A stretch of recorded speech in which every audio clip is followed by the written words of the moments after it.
I want you to ask questions, all right? Do we have any questions at all? Otherwise, I'll start asking questions. The MCAT's changing. In 2015, it's a new MCAT. And it's actually, hopefully, changing for the better. Because I think part of the problem is that, and I don't, and Allison, I don't know how you feel about this, it's you know, the MCAT scores and grade point averages, it's great objective data, but does that tell me who's going to be a great doctor? No, it really doesn't. Because I can show you people that are right at the average, and those are the people that I would go to because they get it.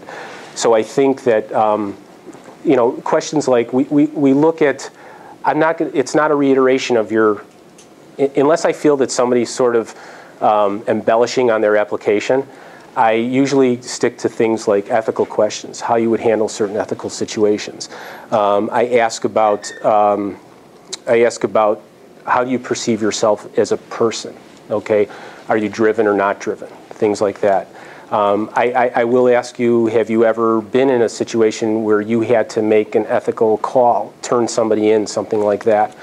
And a lot of the questions that interviewers are asking you, not necessarily are there right or wrong answers. I take that back. Sometimes there's very wrong answers, okay? There are very wrong answers.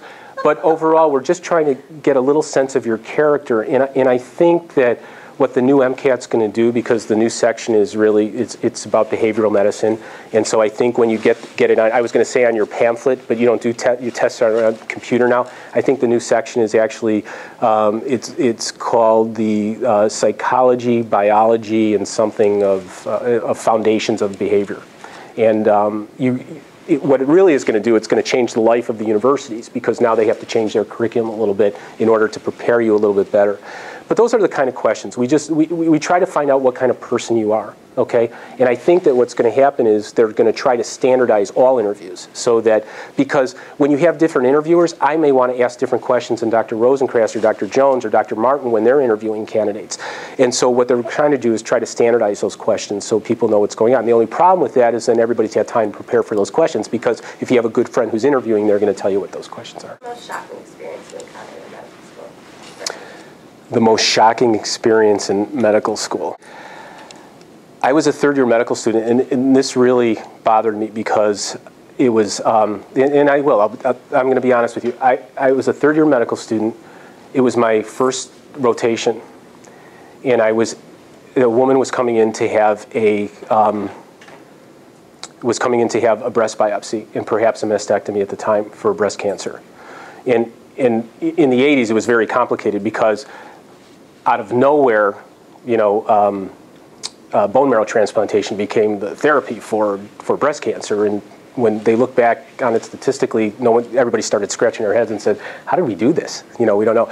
But I went in to do my physical exam, and I truly thought that the patient was starting to come on to me, okay, when I went in to do my physical exam. And I became very uncomfortable because, you know, they always talk about, the only thing you hear about are the ethics of physicians, but you don't hear about the ethics of the patient. And I actually, at that point, they weren't making a big deal about nurses being in the room, but I immediately left the room, and I asked the nurse to come in with me while I did the exam, because I was very, very uncomfortable with that.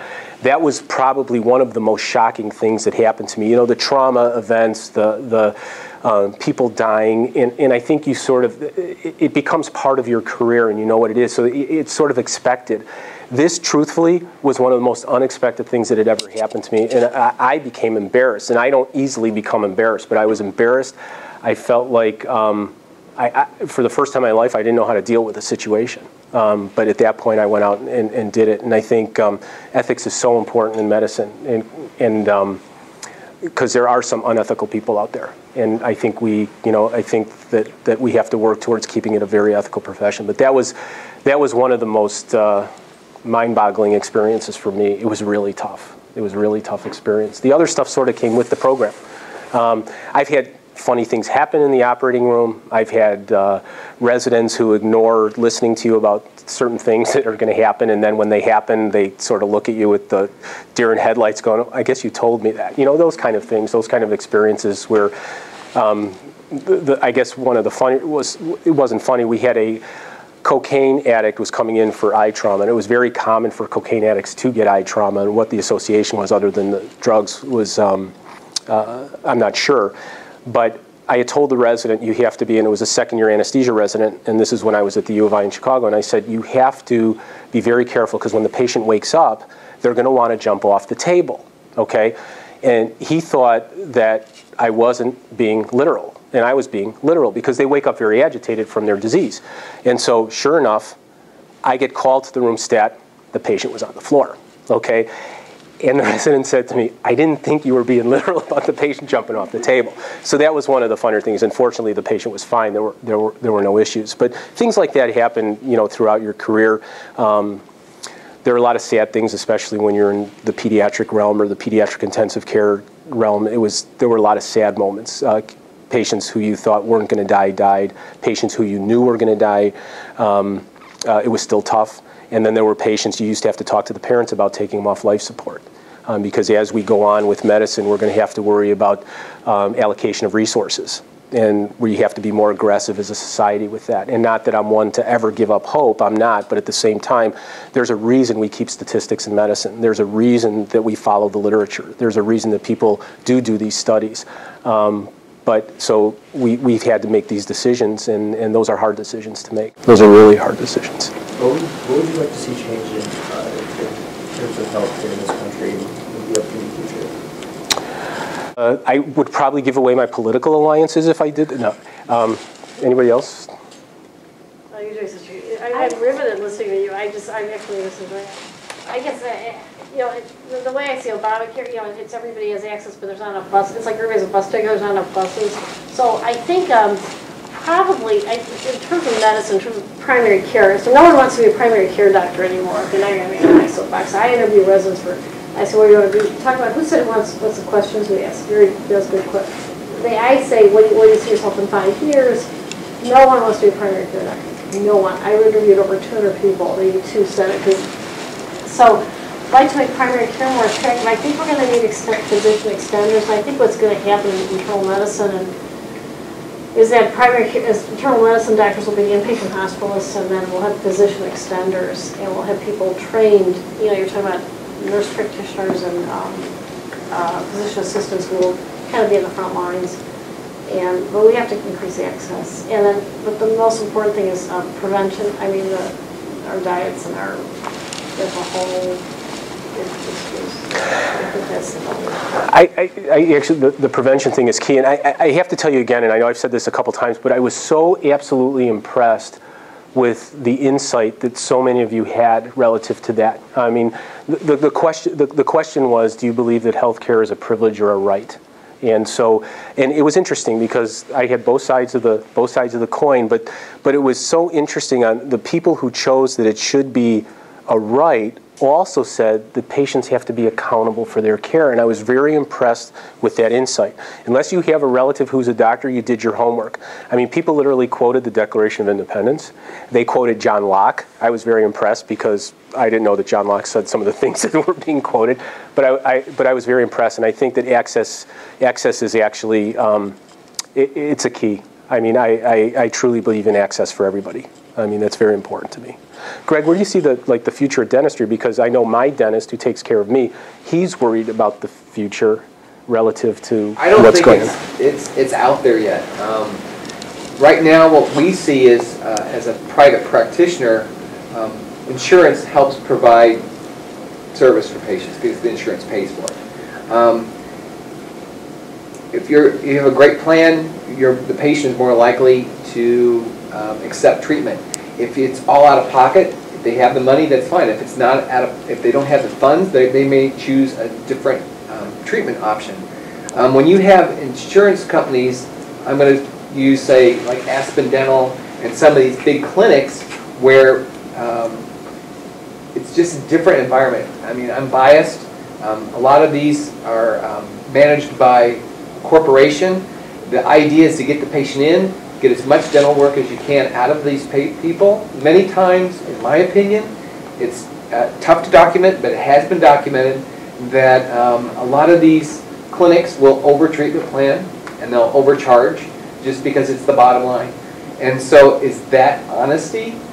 I don't think it is. And so I try to give my patients my best decision and to be honest with them. So I really think that the corporate dentistry is going to hurt the patient because sometimes they can't afford another option, and it's because of what the employer may provide for them, and the way it's set up, we're on a thin edge.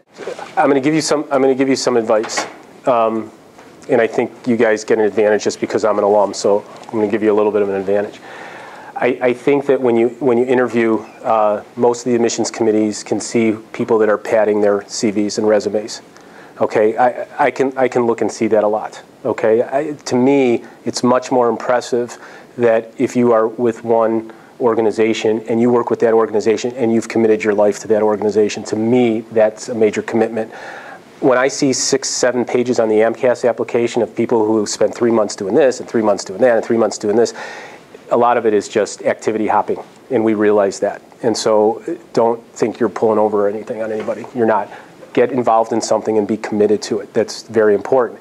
And I'm not talking about things that you are truly interested in. For instance, if you are a cross-country runner, or you are in fencing or something like that, that takes a lot of time commitment. I was talking to Greg, whose son plays on the football team here at the University of Illinois. When I interview people for jobs, I am impressed by people who've had athletic careers in college. And the reason is because it takes an unbelievable amount of commitment. So I know that those people are committed to the task. Okay, and if they can do that for 4 years at that level, that is impressive to me when they come and interview with me for a job when they're done with their training. I like that. Someone who's had an interest. I mean, I've had concert musicians apply. That's what they do in their spare time. They're concert musicians and they're a doctor on the side. Okay, and so, but that is impressive to me because it takes a lot of commitment. That's what we want to see. People that are committed, people that persevere, because it's so important. It's going to even be more important with your generation. Okay, because the hours may get longer. It may be harder to earn a living. It may be harder to pay back your loans. It'll get done, but we want to know that people are going to persevere in the care of their patients. I'm going to tell you about a scenario. It was interesting. I had a woman who was 28 years old who was applying to medical school for the first time. She had gone through nursing, whatever, and she wanted to dedicate herself to access to health care for everyone, okay? So she opened the door because her essay had it in there. So if you write something in your essay, you better be able to support it, and it just can't be BS, okay? Because we've asked people about their essays, and they can't answer the question. So if you put it in your essay like you know about it, then you better know about it, okay? We don't expect a lot. We know that you're young. We know that you've been studying your butts off for 4 years. We get that, okay? But if you think if you're going to be a champion of an idea, then you better say it. So my question to her was, and again, it was the same question I asked you, was, do you think that healthcare is a right or a privilege? And it was just interesting to hear what she said. She was very adamant about it, and that's all I wanted to hear is she knew what she was talking about. And she gave me statistics, and it was a very impressive conversation for 10 minutes. She knew what she was talking about, and that's all I cared about, that she really did have an interest in this, and it was really important to her. So that's it. It's hard. You're not going to know about managing a practice. You're not going to know a lot of the statistics. We don't expect you to know what being a doctor is or being a dentist is. You haven't experienced it yet. We want to know that you've made a cogent decision to make that career choice. I think that's important. And that was the other thing that I wanted to talk about. And I don't know about Holly Nelson or even here with Greg with shadowing. The reason we started this program is because we know that for a lot of schools, shadowing is an essential component, that you've done your due diligence in your chosen field, that's what you want to do. And so we like to see that. And that you've stuck with it. You know, the story I told today to Jessica was that my daughter was a veterinary student, and our vet was very nice to her and accommodating, and she spent every summer with the same vet, but she worked pretty much 20 hours a week at the vet's, not getting paid, but because she wanted the experience. And so that's what's important. You don't have to have multiple shadowing experience, just that you know that that's what you want to do. Because I figure after 3 years of undergrad of shadowing, if she still likes it that much that she wants to apply, then she wants that to be her career choice. And that's what we want to make sure of, that you've done your homework. If we were to come across a time if we didn't get in and we had to just like pick ourselves up again and reapply, would you recommend, or what would you like to see more? Would you like to see like that we go back for a master's degree, or that we go and get more experience hands-on wise? Some people are qualified, some people didn't make the grade, and as Dr. Jones pointed out, I know there's a program at Rosalind Franklin, I know there's a program in River Forest called Dominican University. They have post-baccalaureate programs for people, and you end up taking classes with people that are in a similar circumstance to you, or at Rosalind Franklin, you actually are taking classes with the medical students. So once you do well in those classes and you show that you can do the work, that's very convincing to a medical school admissions committee. And I think that that's important. I think the most important thing is to be productive in that time that you take off. Because if you're just sitting around doing nothing, not good. With the intensity of like undergrad and like med school and dental school, like what did you do to like overcome the doubts that you had in yourself? Because it does take a lot out of you, and like sometimes I find myself, oh, is this really what I'm supposed to do? Like sometimes I just doubt what my potential that I have. So that's my question. You have your doubts. I was a biology major, and I thought, what happens if I don't get into dental school? So at that time they had concentration. They didn't call them minors. So I had a genetics and development minor. I liked that. I liked the genetics back to plants. I thought, okay, I'm surrounded by corn here in Champaign, and I'm sure I can find something. And so that's what I thought maybe I could do as a backup. So I liked development and all that stuff. So that was my minor. I liked that. And so you do have doubts. And so I had that little plan to say, what happens if? But you just pursue it. And like I said, I didn't want to sit back and watch it happen. I wanted to be part of it. So that's why I called the school and said, can I come see it? Because I even looked at the University of Illinois website, and they talk about shadowing. And they want you to be passionate about the field of dentistry, and that's how they wrote it. I actually have it in my folder here. And they wanted you to have 100 hours of shadowing. I'm like, 100 hours? That's huge. First of all, in a dental practice, if you come in to watch, which I have had students come in to watch my practice, it gets kind of boring after a while. You have to be a licensed dentist to do the procedure, or a licensed hygienist to do the procedure. You could suction and help and assist, but you know, when the doctor wants to do a procedure and he's used to it, he has a trained assistant, we wouldn't fly. I mean, we've got another patient waiting, and so sometimes the person that's shadowing doesn't get to do much but just watch. We can discuss things and go through it. But I thought when I read that 100 hours, that's a lot. So you just have to persevere and think of what are your other possibilities could be. I mean, you're young, you have a lot of options. I mean, I had a girlfriend. You're trying to weigh all these things. My son, for example, he's doing the same thing. He's graduating in ME. He just got a job offer in Houston. His girlfriend, they're not engaged yet, but I'm expecting something to happen. He's got to get a job. And she's going to vet school. She's going to Kansas State. She's on the waiting list at U of I. She wants to go here. She's from Dixon. So she's like torn, and I'm like, Andrew, you have to make yourself happy first. I said, if it's okay with Alyssa, it will work. It will happen. So as a parent, you know, it's the same thing. And I know you're young and you're going through these things, and there's a lot out there, but you'll muddle through it. It'll all happen. I think a lot of why I wanted to have the women here today, we've never had that before, but I think it's really important because I gave the same advice to my daughter. I said, this is about you. You have to be independent, and once you are independent, then you can decide to be dependent. But I think that is critical, okay?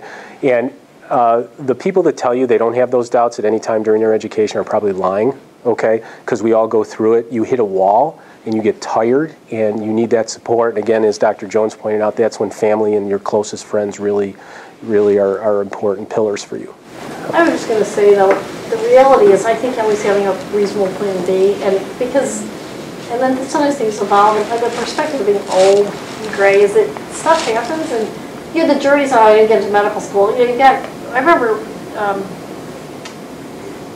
you know, you've got this wonderful journey. You've got a lot of time to kind of get to that point.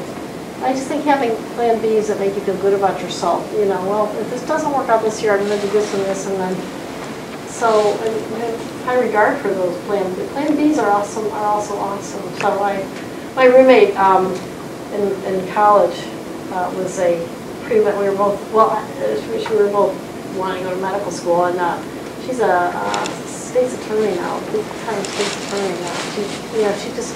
So I'm not saying she has to make a big decision, but her plan B turned into this incredible career. But I'm not saying it has to be, but there's no shame in not going directly through and having plan Bs that make you feel good about yourself. Did anybody attend this seminar last year? Okay, now last year, Dr. Weinberg was here, and he had a divergent opinion from everybody else.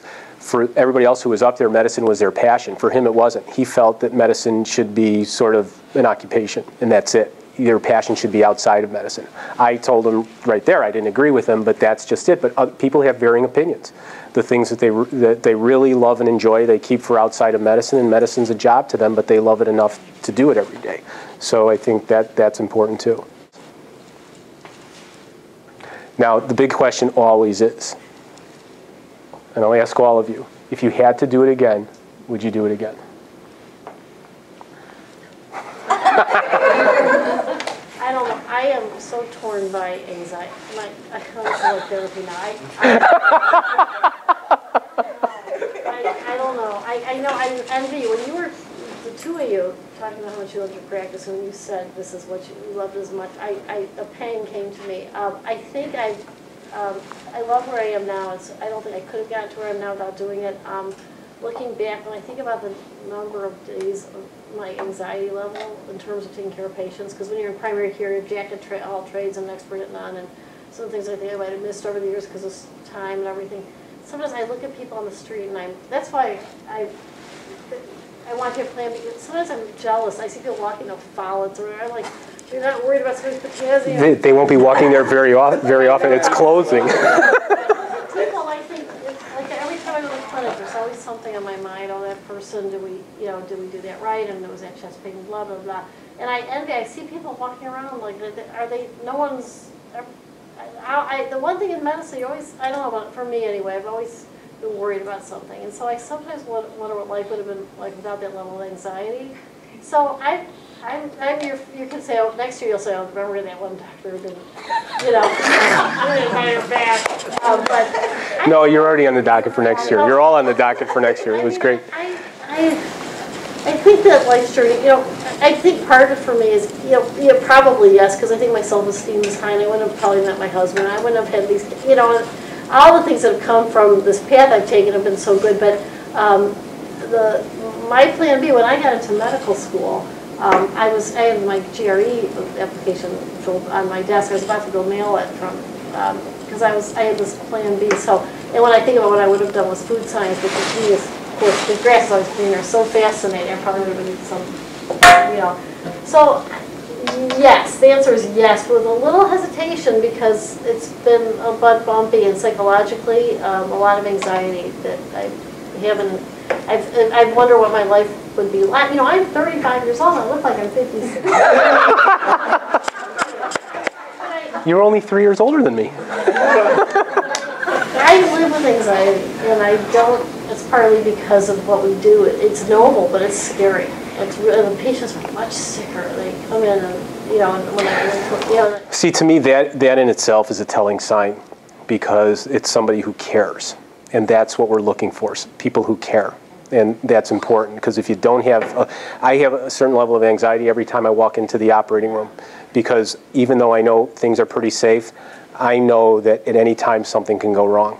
Now I like that feeling, but it's still, I'm on the edge, right? Plan for that. Right. It'll all be fine. Right. How about you, Greg? I would definitely say yes. I would say there's times that, of course, with any job, no matter what you're doing, you get fatigued, you get burnout. But then dentistry is something that you can actually do something to make somebody feel better, be with less pain, look nicer. It's tangible. You can do this, and they walk out a happy camper. I mean, this winter, there was a lady, she's like 83, 84, she had a full upper and lower denture. She fell on the curb. She bashed her denture, destroyed her denture, so I had to make her a new one. And so she's like, oh, just take your time, doctor, everything will be fine. And she was a precious lady. I loved her. She was so sweet. Everything I did, because, oh, you're wonderful. She kept patting me on the back. I was like, I'm just doing my job. She loved it. But when she told me, she goes, I just wish I could have a cup of coffee. And I'm like, what do you mean? She goes, well, I like my coffee hot. And she's been wearing a denture for like 40 plus years. Well, her roof of her mouth was not tempered for hot coffee. So it would burn the roof of her mouth. And I thought, oh my God, how precious is this? All she wants is a hot cup of coffee. And so I was hell-bent to get her those dentures as soon as I could, so she could enjoy a hot cup of Life's coffee. little pleasures. Yeah. Isn't that Yeah. simple? But yet I can do a job that makes people feel good about whatever. And yes, there's times you don't like work, and you got a difficult patient or whatever. And in my case, I had to do 4 fillings on this 4-year-old, and I was like, oh, how is this going to be? Worked out great. He was calling for an anesthesiologist. TLC, that's all it was. I mean, and she was wonderful and all done, and the mother's like, how did you do that? I don't know. So yes, I would do it again, definitely. It's not over. See, I'm still, right. I got college tuition to pay for, potential weddings. No, I'm going for it. I love what I do, so I'm very happy. I want to thank everybody for coming. And I want to thank Holly and Greg and Allison. This was really great.